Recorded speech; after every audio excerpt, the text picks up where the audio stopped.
is hiring a coach worth it?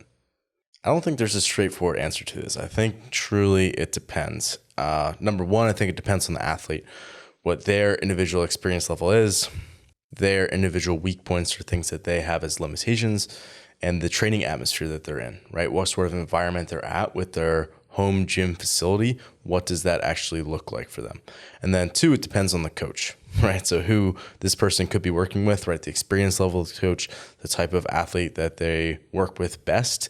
Again, every coach is something that's going to be a little bit more tailored to them and who the best clientele is for them, whether it's someone who has more experience, whether it's someone who's actually a little bit less experienced, whether it's remote versus in person, what types of skills the person's working on. Each of those play into that. As well as this is, again, if it's in person versus remote, what kind of service offering they actually have for the athlete and potentially good options for them, and the systems that they have in place for them and potentially their business. Thinking big picture, is this person like equipped to handle me as an athlete? So those are really the factors that I like to think about when an athlete is trying to reconcile, is individualized coaching worth it?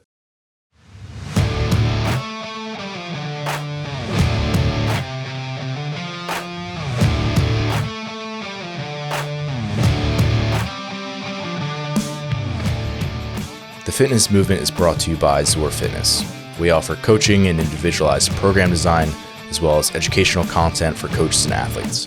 It's all at one place, zorfitness.com. So who am I to answer this? Well, as Coach Chris and I talked about in episode 84, when we talked about using group classes for CrossFit competitors, we are sort of each respectively in the middle, so to speak, within our communities, where for me, I'm an affiliate owner, right? So we have group classes that we're running, and I believe that for the majority of individuals, there is nothing more potent in terms of getting a solid workout in and also staying compliant with that workout. And that is an exceptionally rare combination to drive up the intensity of your workout and then also be more compliant. Like usually those things are sort of on a seesaw, whereas one goes up, the other goes down. If someone's working out super intensely, the compliance and how much they're actually willing to come in and be consistent with that typically will go down.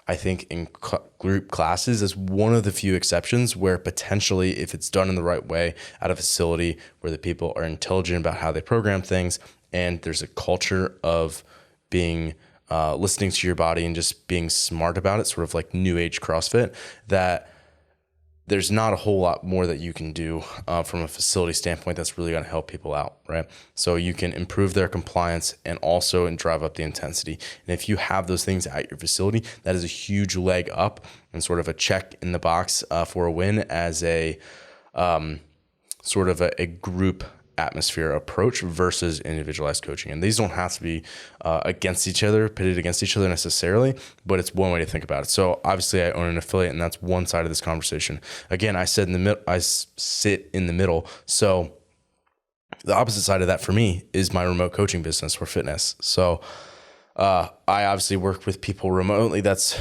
I have people here at my facility that I work with, but through Zor, a lot of the people that I work with are all around the United States, all around the world, a lot of international clients who I'm talking with on a daily basis, which is really cool. However, it also presents a lot of unique challenges, and I understand the extreme benefit that can be to a lot of the athletes that I work with. However, I also can understand some of the challenges around that, and if you're not working with as mature of a population, that can be an extremely difficult thing. So I do think that there are problems that cannot be solved for an athlete in a group program. Like at a certain point, if you want to continue to see progress, you're going to have to go to at least part of an individualized program. And I think that's where sort of people get caught in the middle. And I think that personally, and I could be wrong, but I think I have a pretty good balanced viewpoint of this discussion and seeing both sides of it. So let's go to when individualized coaching may not be worth it. I think firstly, if you're someone who's just looking to have fun and to have challenging experiences in fitness, that it's not necessarily necessary for you to hire an individualized coach.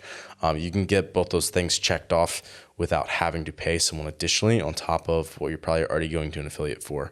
So I think Coach Chris, with the stage of life he's currently in, is a pretty good example of this, where he would much rather jump into the classes at his affiliate or one of the affiliates in their network and have fun, be able to not have to think about the workout any more than that, have 60 minutes. He already moves well. He's thought about his performance a lot in the past, right? There's a lot of things that he's going to be adequately prepared for because of his history, and he can just jump into classes and have a really good time doing that and maintain a lot of his fitness and also have the fun and the challenge and the atmosphere that he's looking for. So it checks off all those boxes for him, and he doesn't really need an individualized coach, or that wouldn't necessarily be the best thing for him at this point. So I think if you're someone who's in a similar bucket to that, where that's just not really as much of your focal point right now, and it's kind of fitness isn't necessarily sitting on the back burner, but it's not like held as like one of the biggest priorities in your life, then that might be a way to go.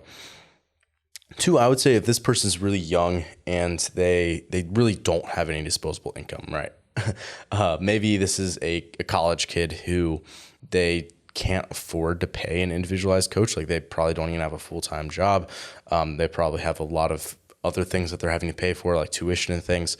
They probably just don't have a lot of disposable income. So they might be better off spending their disposable income on getting decent food and, paying for a blog program and trying to figure out, okay, what are the things I need to do to try to optimize around my performance without having to spend all the money that would be required to hire a quality coach.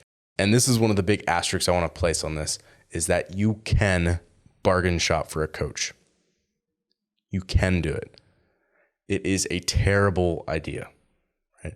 You are much better off going into a blog style online program that is really well thought out and has really smart people writing it and thinking about it and critiquing it and testing it and refining it than to hire a cheap coach, right? Or someone who's maybe the convenient option.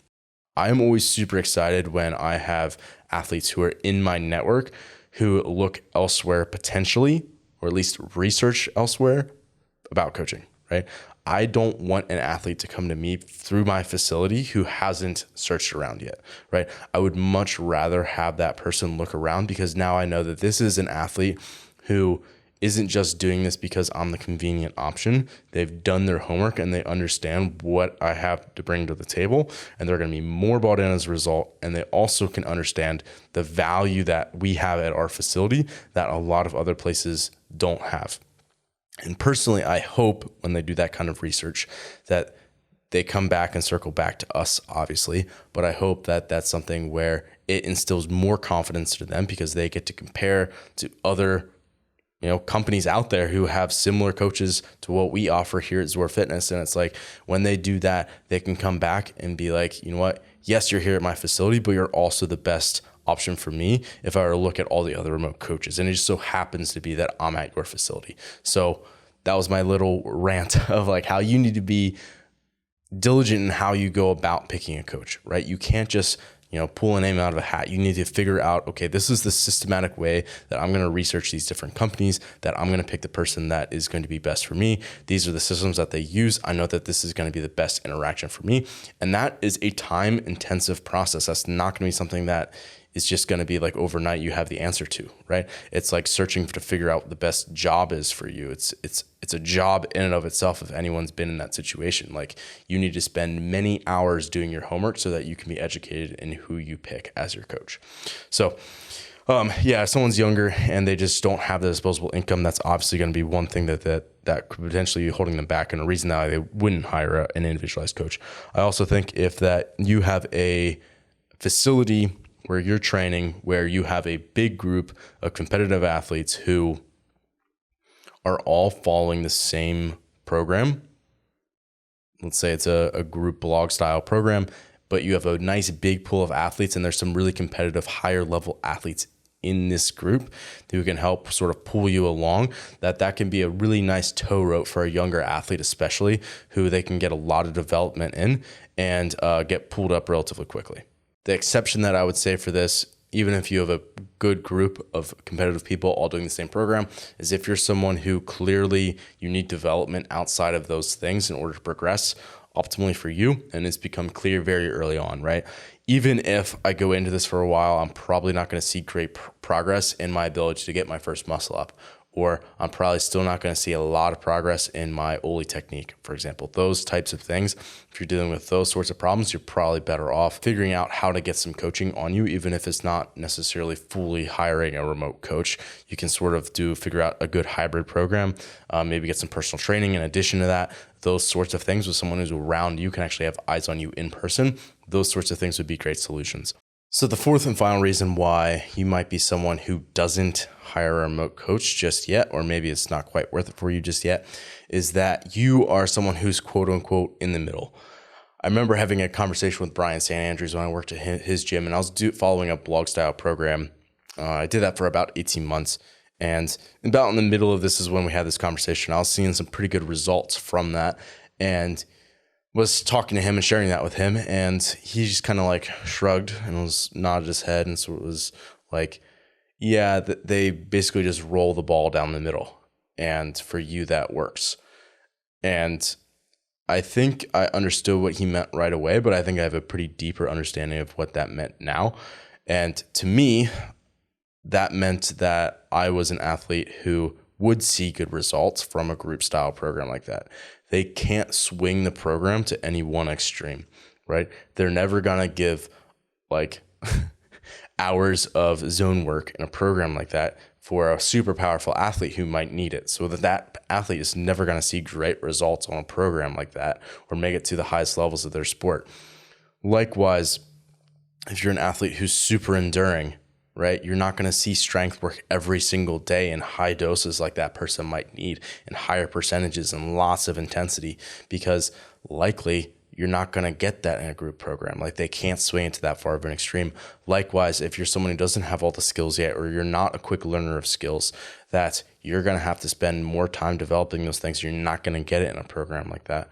Or if you're someone who's really tall and you need to spend way more time working on gymnastics components and body weight, more so like cyclical movements, for example, like burpees and double unders and those sorts of things, you're not going to get it in a program like that.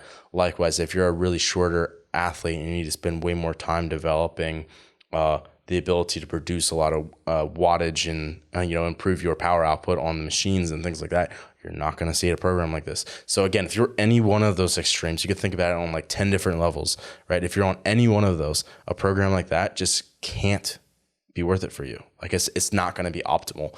And if you are someone who's like, yeah, generally I'm sort of like average in a lot of different qualities, like my strength's okay, I need some work on that. I also need work on my engine. Like I'm not super lanky, I'm not super short, like I'm relatively athletic. I pick on stuff up relatively quickly. Like I have a pretty good training age, like I was at that time. Then it's like, okay, well, a program like that could probably be fairly effective for you, and they can just roll the ball right down the middle, and you're gonna hit a lot of the pins because that's the type of work that you need. So that's one side of it, right? When it might not be worth it. Let's go to the other side, right? Let's say, when is remote coaching or hiring a remote coach or even an in-person coach gonna be worth it? I would say first is when your problems, so to speak, problems like your limitations, your weaknesses, the stuff that you need more development on, is now worth paying someone to do to help you fix it.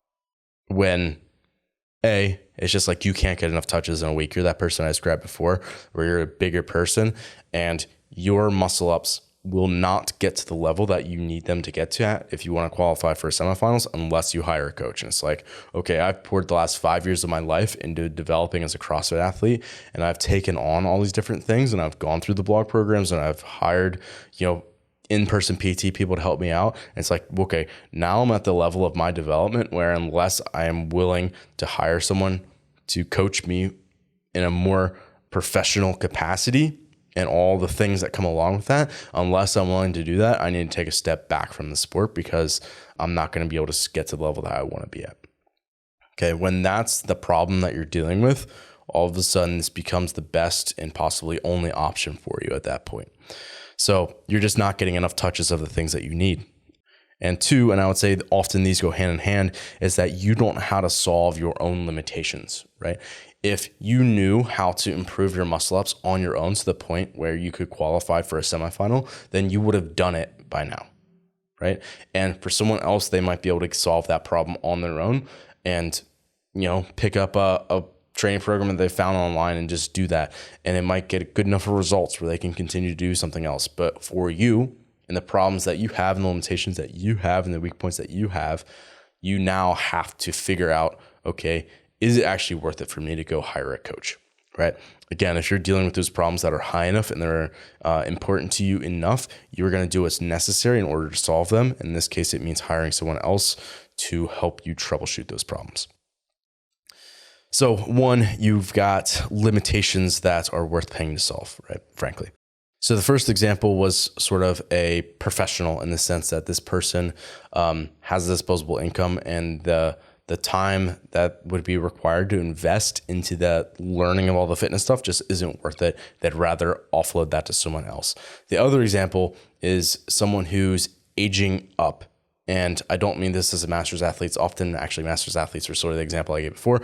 However, in this scenario, I mean an athlete who understands that as they're getting into the tail end of their career, they have, or maybe not even to the tail end, they just understand that they have a limited time to get as good as they need to get in the sport, right? If I want to become a professional athlete in the sport of CrossFit and I want to have higher level sponsorships and things like that, I have a finite amount of time to actually do that. So if I want to execute on that, I need to make sure that I'm doing everything possible that I can to get myself there. And the time aspect of this is really important, where I understand, again, this is a scenario that I understand that the time that I have is more valuable than the cost of the coaching, right? The cost is less relative to the value that I put on my time. In this case, the time I have left in the sport. And then 3 is someone who understands that having a coach is a competitive advantage. And for me, this is the one that I think is the most important. Yes, I understand how having a cost associated with that, someone's time could be more important, or understanding that I have this unique limitation as an athlete, and unless that gets addressed and I fix it, that I will never be at the level I want to be. However, understanding that having a coach is a competitive advantage for you, and you have to have that if you want to be the best. If you get that, all of a sudden it becomes very clear what you need to do as an athlete. So think about it this way. Right? If you're doing all of these things, right, you're putting in extra work, right? You're doing extra aerobic conditioning. You're doing your joint health stuff to keep yourself healthy. You're doing your meal prep. You're making sure that you're getting enough sleep. You're tracking your HRV. You've got a Whoop. You've got a Compax unit. Like, you've got all these little odds and ends and stuff that you've spent money on to try to optimize around your performance. And yet you have competition who they're hiring a coach, and that coach has a deep understanding of what they need as an athlete and the ways that they can actually leverage them to get to their best performance. And you don't have that. That's a huge performance gap. And that's a problem if you're someone who's trying to beat other people in a sport. Here, I'm really talking to the competitive athlete, right? If you're someone who is competitive, the goal is to win. And if you want to win, you need to have every competitive advantage that you possibly can. Having an experienced coach in your corner is one of the easiest, simplest, most tried and true ways that you can have a competitive advantage as an athlete. And if you're a competitive athlete who's trying to be at your best, you might be at the place where you can't afford to hire an individualized coach, but you certainly can't afford not to have one. Thanks for listening today. If you're someone who just found the show, I would encourage you to subscribe so you can stay up to date. If you're someone who's been listening for a while and enjoying what you're hearing, I would encourage you to leave a rating or a review for the show. It would definitely help us out. And lastly, if you're someone who does take your fitness seriously and cares about your performance deeply, I would encourage you to look into hiring one of our coaches. Until next time, stay the course.